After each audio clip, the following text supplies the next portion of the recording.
বন্ধুরা প্রচুর স্টুডেন্টস এবং অ্যাসপিরেন্টসদের মনের মধ্যে একটা কমন কোশ্চেন ছিল, একটা কমন ডাউট ছিল যে স্যার আরআরবি ক্লার্কের প্রিলিমসের মক টেস্টে আমাদের কত মার্কসের টার্গেট নিয়ে চলা উচিত যাতে করে খুব ইজিলি আমরা আরআরবি ক্লার্কের প্রিলিমসের এক্সাম ক্লিয়ার করতে পারি এবং মেন্সের এক্সাম দিতে পারি। তো বন্ধুরা আজকের এই একটা সিঙ্গেল ভিডিওতে একদম ডিটেল ওয়েতে আলোচনা করে দেবো যে তোমরা যে প্ল্যাটফর্ম থেকেই মক টেস্ট দাও না কেন, সে টেক্সট বুকই হোক, প্র্যাকটিস মকই হোক, অলিভ বোর্ডই হোক, স্মার্ট কিডাই হোক, গাইডলি হোক না কেন, সেইখানে তোমাদের মক টেস্টে কত মার্কসের টার্গেট নিয়ে চলা উচিত। দেখো বন্ধুরা, যত আমাদের ব্যাংকিং এক্সামস হয় তার মধ্যে সব থেকে সহজ পরীক্ষা যদি কিছু থেকে থাকে সেটা হলো আরআরবি ক্লার্কের প্রিলিমসের এক্সাম। কারণ আরআরবি ক্লার্কের প্রিলিমসের পরীক্ষায় দুখানা সাবজেক্টই তোমাদের কাছে থাকবে, ম্যাথসের পোর্শন থাকবে এবং রিজনিং পোর্শন থাকবে। অঙ্কের ওপর টোটাল তোমাদের 40টা কোশ্চেন থাকবে এবং প্রত্যেকটা কোশ্চেন 1 মার্ক করে ক্যারি করবে। তো অঙ্কের ওপর টোটাল 40 মার্কস থাকবে এবং রিজনিং এর ওপরও টোটাল 40টা কোশ্চেনের জন্য 40 মার্কস অ্যালট করা থাকবে। তো ওভারঅল যদি বলা যায় 80খানা কোশ্চেন তোমাদেরকে অ্যাটেম্প্ট করতে হবে, 80 নম্বর থাকবে এবং এই 80খানা কোশ্চেন অ্যাটেম্প্ট করার জন্য তুমি হাতে টাইম পাবে মাত্র 45 মিনিটের।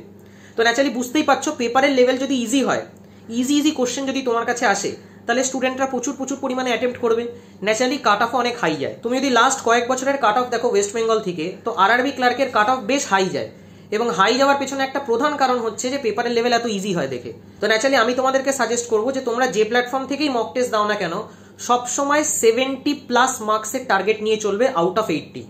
অর্থাৎ 80 মার্কসের মধ্যে তোমাদের যদি মক টেস্টে 70+ মার্কস আসে তাহলে তোমরা একদম সেফ জোনে আছো এবং তোমাদের অ্যাকচুয়াল যে পরীক্ষা অর্থাৎ প্রিলিমসের যে পরীক্ষাটা হতে চলেছে সেইখানে তোমাদের মার্কস ভালোই আসতে চলেছে। তোমরা 80 আউট অফ 80ও স্কোর করতে পারো, আর যদি 80 আউট অফ 80 নাও স্কোর করতে পারো অন্তত 77 কি 78 তো স্কোর করবে অ্যাকচুয়াল এক্সামে।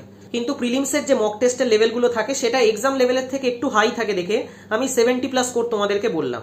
তো ন্যাচারালি যে সমস্ত স্টুডেন্টসদের 70+ মার্কস আসছে এবং সেটা একটা কোনো টেস্টে না, প্রত্যেকটা টেস্টে এবং একটা প্ল্যাটফর্ম থেকেও না, অনেকগুলো মক টেস্টের প্ল্যাটফর্ম থেকে, আজকে তুমি ধরো টেক্সট বুক থেকে একটা মক টেস্ট দিলে, অথবা প্র্যাকটিস মক থেকে একটা মক টেস্ট দিলে, অথবা অলিভ বোর্ড থেকে একটা মক টেস্ট দিলে, তো তোমার যদি প্রত্যেকটা মক টেস্টেই যদি 70+ আসে প্রিলিমসে, তার মানে তুমি নিজেকে সেফ জোনে কনসিডার করতে পারো, তোমার প্রিলিমসের এক্সাম ক্লিয়ার হবেই হবে। কিন্তু বন্ধুরা যাদের মার্কস 50+ আসছে, অথবা 55 অথবা 58 এই রেঞ্জে আসছে, তোমাদেরকে আরো ভালোভাবে প্রিপারেশন নিতে হবে। কারণ এইখানে প্রচুর পরিমাণে কোশ্চেন আমরা অ্যাটেম্প্ট করতে পারি কম টাইমে। সব থেকে ইম্পর্টেন্ট জিনিস আরআরবি ক্লার্কের প্রিলিমসের পরীক্ষায় যেটা প্লে করে সেটা হলো কম্পোজিট টাইমের ডিভিশন।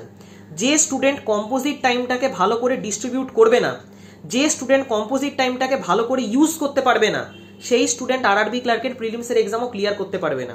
বন্ধুরা এখানে প্রত্যেকটা কোশ্চেন যখনই তোমার সামনে আসবে, অটোমেটিক্যালি কোশ্চেন দেখার সাথে সাথেই তোমার ব্রেনে ক্যালকুলেশন হয়ে যাওয়া উচিত যে এই কোশ্চেনটার টেকনিক অফ সলভিং কি হতে চলেছে, এই কোশ্চেনটাকে আমি অপশন এলিমিনেশন দিয়ে সলভ করব, নাকি ডাইরেক্ট সলভ করব, নাকি বেসিক নিয়মে তুলবো, নাকি অপশন সাবস্টিটিউশন করব।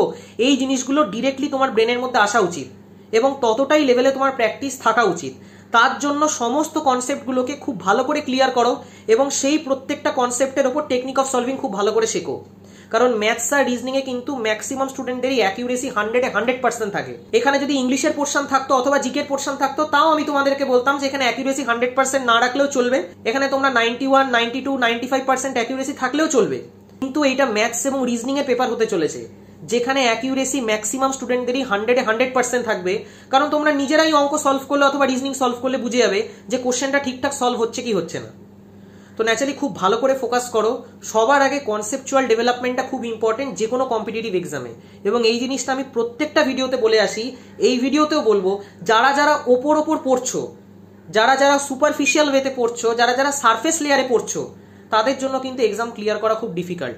তো ন্যাচারালি টাইম ভালো করে দাও, ইনভেস্ট করো টাইমে, আগে কনসেপ্ট ভালো করে শেখো, তারপর সেখান থেকে টেকনিক অফ সলভিং শেখো যে কনসেপ্টটা আজকে আমি শিখলাম সেই কনসেপ্টটার টেকনিক অফ সলভিং কি হতে চলেছে, যেটাতে আমি কোশ্চেনটাকে তাড়াতাড়ি সলভ করতে পারি, তাড়াতাড়ি নামাতে পারি। কারণ একবার কনসেপ্ট তুমি যদি বুঝে নাও, তারপর টেকনিক অফ সলভিং বুঝতেও তোমার খুব সুবিধা হবে। এবং সেটার জন্য যদি তোমাদের কোথাও গাইডেন্স লাগে তো তোমরা গাইডেন্সও নিতে পারো। আমি নিজেও পার্সোনালি সমস্ত ব্যাংকিং এক্সামসের জন্য অনলাইনে ম্যাথস এবং রিজনিং পড়াই। তো তোমরা যদি চাও তো আমার সাথেও কন্ট্যাক্ট করতে পারো। আমার হোয়াটসঅ্যাপ নাম্বার 8617204564। তো যদি তোমরা গাইডেন্স চাও তাহলে হোয়াটসঅ্যাপ করো, কল করো না, কারণ কল অনেক সময় আমি ধরতে পারি না।